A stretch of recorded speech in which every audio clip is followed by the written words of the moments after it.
নতুন রাজনৈতিক দল জাতীয় নাগরিক পার্টির আত্মপ্রকাশ, তরুণদের আকাঙ্ক্ষা পূরণের প্রত্যাশা।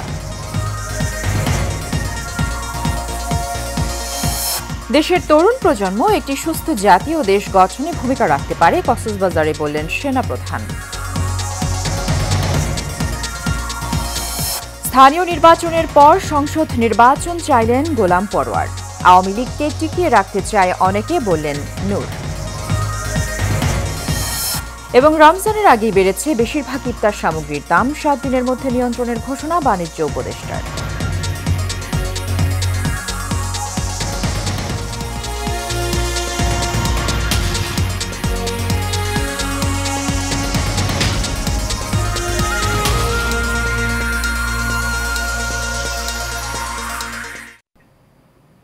স্বাগত এশিয়ান নিউজে। দর্শক, সংবাদ জুড়ে সাথে আছি সুবর্ণা গোলন্দাজ। শুনছিলেন বিআরবি কেবল ইন্ডাস্ট্রিজ লিমিটেড সংবাদ শিরোনাম, চলে যাচ্ছি বিস্তারিত।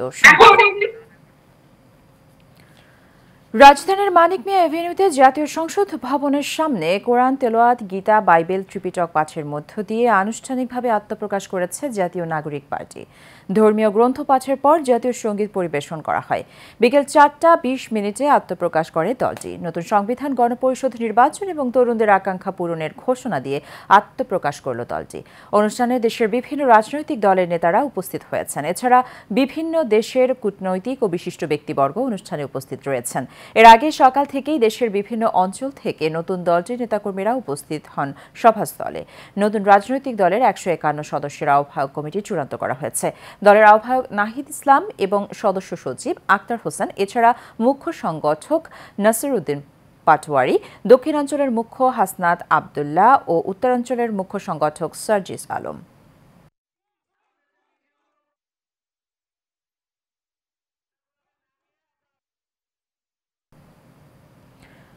দর্শক, আরো খবর জানতে আমাদের সাথে সরাসরি যোগ দিচ্ছেন সহকর্মী শফিকুল ইসলাম। শফিক, নতুন দল ঘোষণার সর্বশেষ কি খবর আছে আপনার কাছে?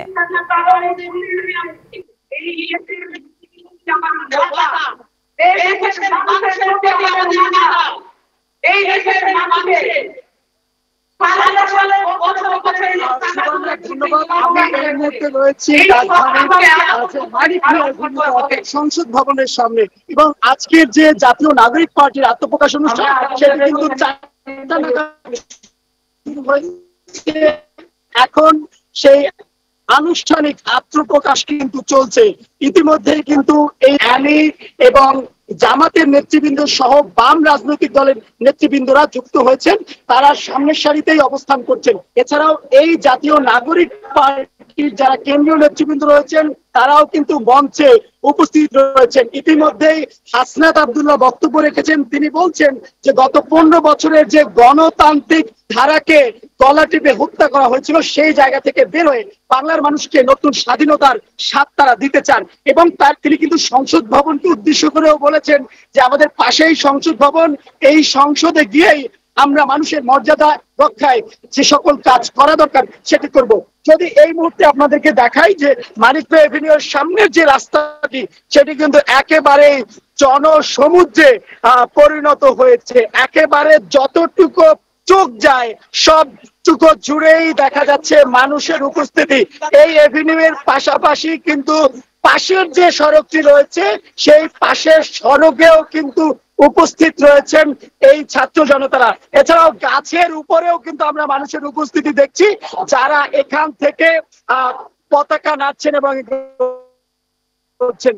সেই সঙ্গে এখন যে মূল যে আয়োজন মূলত এই আত্মপ্রকাশের, সেটি কিন্তু চলছে। বক্তব্য রাখছেন অন্যান্য যারা নেতৃবৃন্দ রয়েছেন তারা।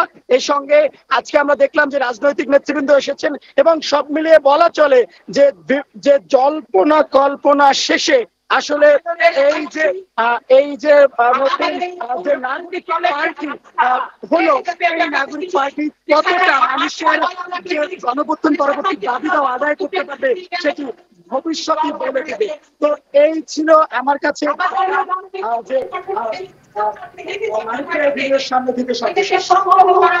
শফিকুল ইসলাম, আপনাকে ধন্যবাদ। সেনাবাহিনীর প্রধান জেনারেল ওয়াকারুজ্জামান বলেছেন, দেশের তরুণ প্রজন্ম একটি সুস্থ জাতি ও দেশ গঠনে ভূমিকা রাখতে পারে। তাই কক্সবাজারের নৈসর্গিক সৌন্দর্য বিশ্বব্যাপী উপস্থাপন এবং সর্বস্তরে সুস্থতার চেতনা জাগ্রত করার লক্ষ্যে রাইড ফর গ্লোরি বার্তাকে ধারণ করতে হবে।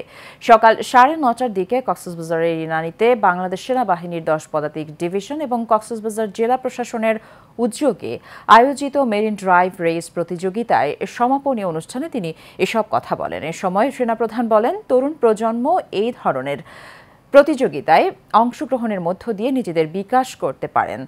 দেশব্যাপী এই ধরনের প্রতিযোগিতার আয়োজন অব্যাহত থাকবে বলেও জানান সেনাপ্রধান।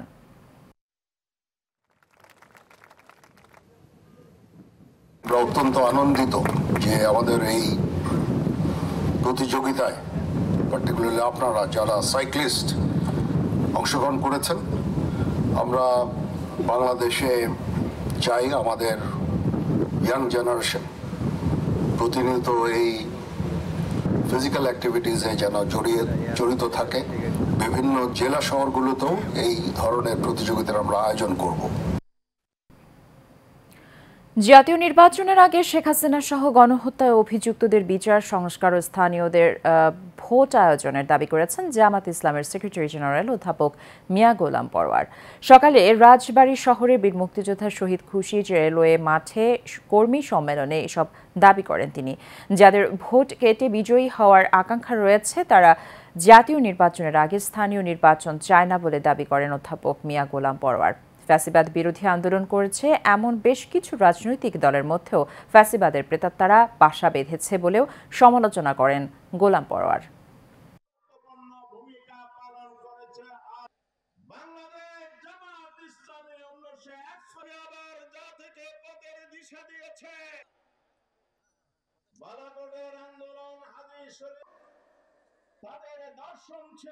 বিচার সংস্কার স্থানীয় নির্বাচন, এই তিনটা কাজ জাতীয় নির্বাচনের আগে করতে হবে। আমরা আবার এই সরকারের মাধ্যমে একটি শান্তিপূর্ণ নির্বাচন আমরা সেই নির্বাচনের আগে চাই। সরকার যদি আন্তরিক হয়, ইলেকশন কমিশনের পক্ষে সম্ভব সেই নির্বাচন আগে করা। এই জন্য নির্বাচন আমরা চাই। নির্বাচনী ব্যবস্থা সংস্কারের জন্য যতটুকু যৌক্তিক সময় আপনি সেই সংস্কার করে নির্বাচনের তারিখ ঘোষণা করুন। আর নির্বাচনে বিশৃঙ্খলা, হানাহানি, রক্তারক্তি রোধ করার জন্য ফ্যাসিবাদের মাস্টার মাইন্ড শেখ হাসিনা সহ মানবতা বিরোধী অপরাধের ট্রাইব্যুনালে যাদের মামলা করে বিচারের মুখোমুখি করা হচ্ছে, নির্বাচনের আগে তাদের বিচার এই জাতি দেখতে চায়। রাজনৈতিক ফায়দা নিতে কেউ কেউ আওয়ামী লীগকে টিকিয়ে রাখতে চায় বলে মন্তব্য করেছেন গণ অধিকার পরিষদের সভাপতি নুরুল হক নূর। তিনি বলেন, অনেকেই তাদের প্রতিদ্বন্দ্বী হিসেবে আওয়ামী লীগকে চায়। সকালে গণ অধিকার পরিষদের বর্ধিত সভায় সব কথা বলেন তিনি। নুরুল হক নূর বলেন, ক্ষমতায় আসার আগেই কোনো কোনো দলের উৎপাত, আধিপত্য বেড়েছে। রাজনৈতিক কর্মসূচিতে বাধা দেওয়া হচ্ছে বলে অভিযোগ করেন তিনি। গত 6 মাসে সংস্কারের বাস্তবায়ন দেখছি না।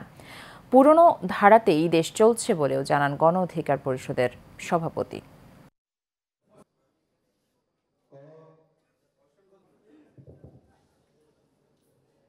আমরা খুব মর্মাহত হয়েছি যে স্বাস্থ্য মন্ত্রণালয় থেকে একটা ভালো টিম করেছে বলে আমার মনে হয় না যে এই মানুষগুলোর মানসিক একটা প্রশান্তির জন্য সাইকোলজিক্যাল কাউন্সিলিং করা, তাদেরকে যে ভাই তুমি ভালো হয়ে যাবা, তোমার চিকিৎসা হচ্ছে, দেশের বাইরে যাওয়া লাগবে না, এখানেই তোমার জন্য উন্নত চিকিৎসা, এই ধরনের কোনো ব্যবস্থা আমরা দেখি নাই।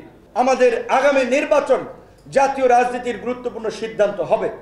আমরা ইতিমধ্যে বলেছি, এখন পর্যন্ত আমরা কোনো রাজনৈতিক দল এবং জোট করি নাই। আমরা চাই জনগণের যে আকাঙ্ক্ষা, বিকল্প একটা রাজনৈতিক শক্তি, সেই শক্তি হিসেবে, সেই দল হিসেবে মানুষের আকাঙ্ক্ষা পূরণে আগামী নির্বাচনে 300 আসনে প্রার্থী দেওয়া।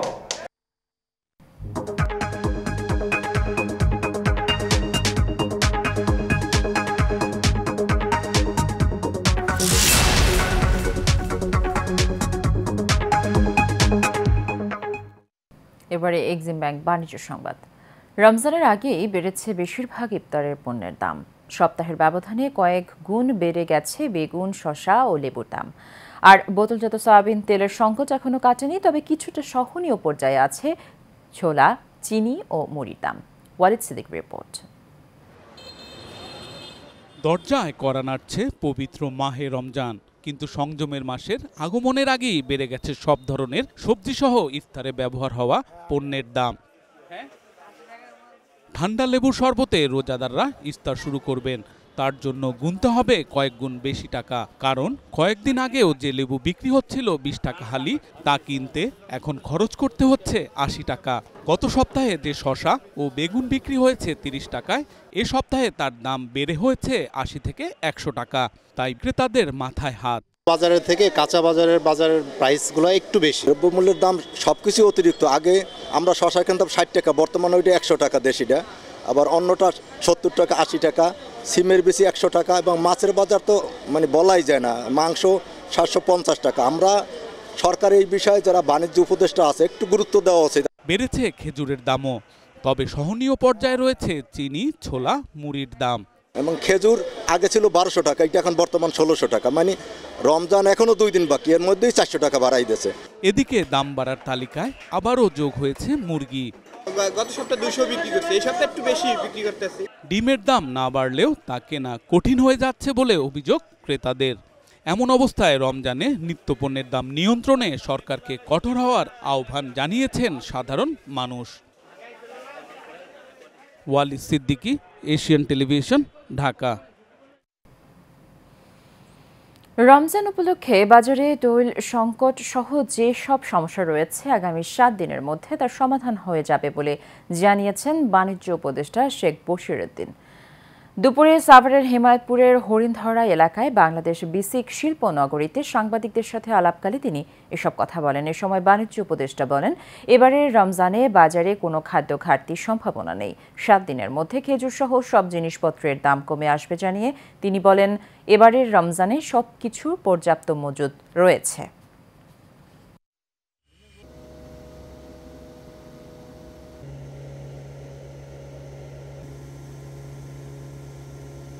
ইনশাল্লাহ আগামী 7 দিনের ভিতরে এই মুহূর্তে বাজারে যে সমস্যাগুলো স্পেশালি তেল কেন্দ্রিক যেটা আছে এটা ইনশাল্লাহ সমাধান হয়ে যাবে, এবং 7 দিনের ভিতরেই রমজানের যত ধরনের পণ্য আছে, খেজুর, ছোলা এবং বিভিন্ন ধরনের যে সমস্যাগুলো আছে, ইনশাল্লাহ 7 দিনের মধ্যে সব জিনিসের দাম ইনশাল্লাহ কমে যাবে।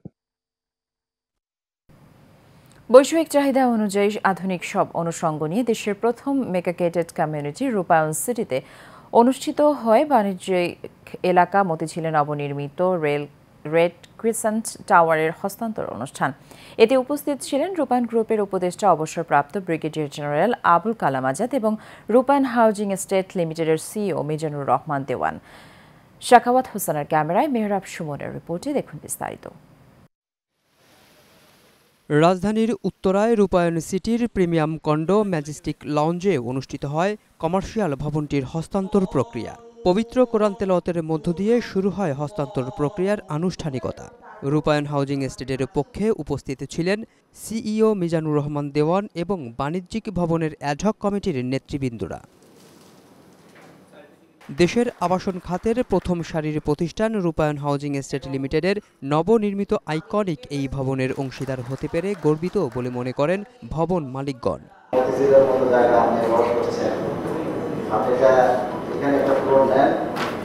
আসলে আপনি এক সময় আমাকে বলবেন, আসলে সেটা স্বাদ আমরা এখন দেখছি।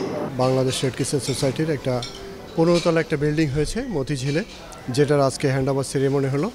এটা আমরা খুবই আন্তরিকভাবে ধন্যবাদ জানাই রূপায়ণকে, যে এত জাঁকজমক একটা অনুষ্ঠান করেছে। রূপায়ণ হাউজিং এস্টেট লিমিটেডের সিইও বলেন, ইট পাথর আর ধুলোবাড়ির শহরগুলো যখন থমকে দাঁড়ায় তখন দেশের বুকে সবুজের মাঝে গড়ে ওঠা আবাসন প্রকল্প নিয়ে রাজধানীর নগরবাসীর আস্থার প্রতীক রূপায়ণ হাউজিং এস্টেট লিমিটেড।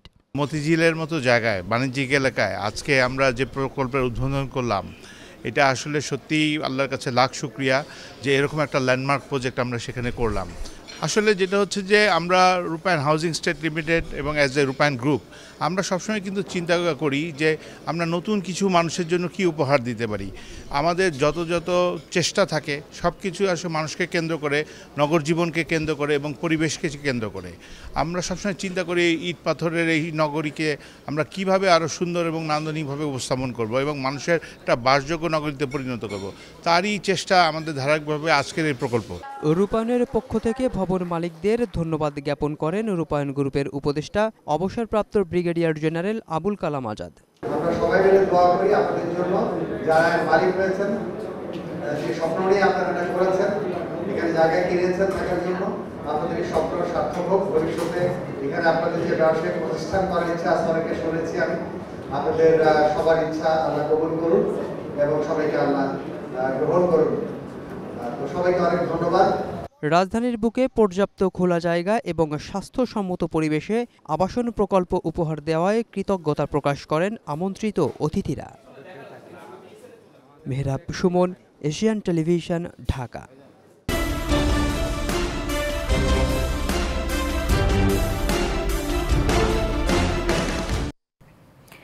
সাবেক ব্রিটিশ সেনা ও যুক্তরাজ্যের সশস্ত্র বাহিনীর সদস্য ব্রাহ্মণবাড়িয়ার কৃতি সন্তান মাহমুদ শওকত আজাদকে বিশেষ সম্মাননা দেওয়া হয়েছে।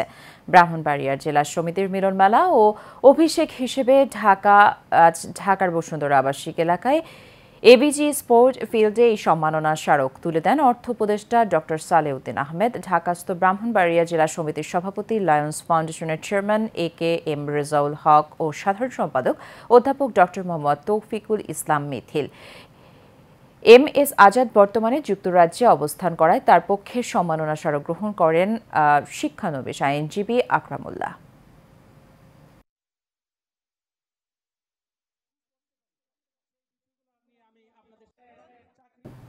অক্সফোর্ড ইন্টারন্যাশনাল স্কুলের শিক্ষার্থীরা পাওলো কোয়েলহোর বিশ্ববিখ্যাত উপন্যাস দ্য আলকেমিস্টের একটি শ্বাসরুদ্ধকর রূপান্তর মঞ্চস্থ করেছে। বৃহস্পতিবার স্কুলের ডক্টর মোহাম্মদ কুদরতি খুদা অডিটোরিয়ামে এটি মঞ্চস্থ করা হয়। এবি সিদ্দিকী জেম পরিচালনায় এবং OIS ধানমন্ডি ক্যাম্পাসের ছাত্রদের পরিবেশিত নাটকটি উপস্থিত সবাইকে মুগ্ধ করে। তরুণ শিক্ষার্থীদের মনোমুগ্ধকর পরিবেশনার ভূয়সী প্রশংসা করেন শহীদুল মামুন।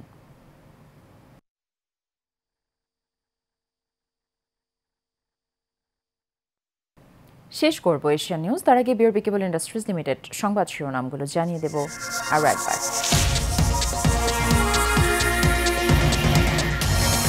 নতুন রাজনৈতিক দল জাতীয় নাগরিক পার্টির আত্মপ্রকাশ, তরুণদের আকাঙ্ক্ষা পূরণের প্রত্যাশা। দেশের তরুণ প্রজন্ম একটি সুস্থ জাতীয় দেশ গঠনে ভূমিকা রাখতে পারে, কক্সবাজারে বললেন সেনাপ্রধান। স্থানীয় নির্বাচনের পর সংসদ নির্বাচন চাইলেন গোলাম পরওয়ার, আওয়ামী লীগকে টিকিয়ে রাখতে চায় অনেকে, বললেন নূর। এবং রমজানের আগেই বেড়েছে বেশিরভাগ ইফতার সামগ্রীর দাম, 7 দিনের মধ্যে নিয়ন্ত্রণের ঘোষণা বাণিজ্য উপদেষ্টার।